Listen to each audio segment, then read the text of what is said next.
Hello beautiful people. Ano po ang ginagawa nyo? Well, nais ko lang pong i-share sa inyo yung isang ito ay tawag nito yung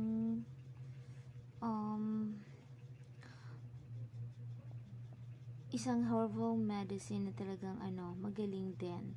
At inano po natin to, ginawa din po natin siyang tea. Ayan, iniinom po natin siya with an empty stomach. Ayan, yung alam niyo ba yung anong tawag nito, yung moringa tea.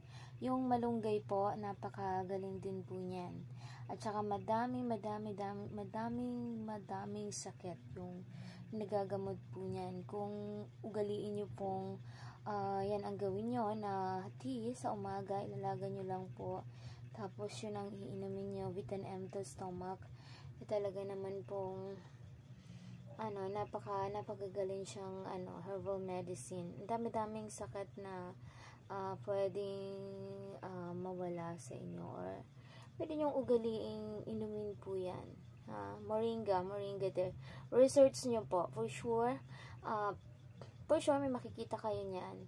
Kasi isa din po yan sa mga iniinom natin noon. Tapos, ano pa ba to? Yung,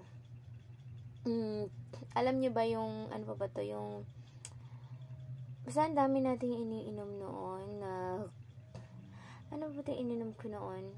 Yung yung lemongrass, even lemongrass, na-try ko na rin yan.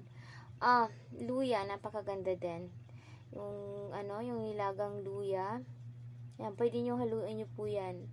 Ihalo nyo sa, halimbawa, lemongrass, tapos luya. Ang sarap po. Yan, medyo, ang lasa niya, actually, halos lahat ng mga dahon-dahon ay pwedeng gawing, pwede mong gawing, yan, yung, gamot sa anumang nararamdaman yung mga sakit. Yung oregano. Ayan, yung oregano, napakagaling po niyan. Pagka yung, alam nyo, pagka yung inuubo ko, tapos, walang ibang gamot na nagpapagaling sa akin, kundi yung, lang po, yan, yung oregano. Nilalaga lang yan, siguro mga 10 dahon, ilaga mo lang, tapos, inumin mo mga 3 days, okay ka na. Saka naaalis yung kati mo dito, sa lalamunan mo.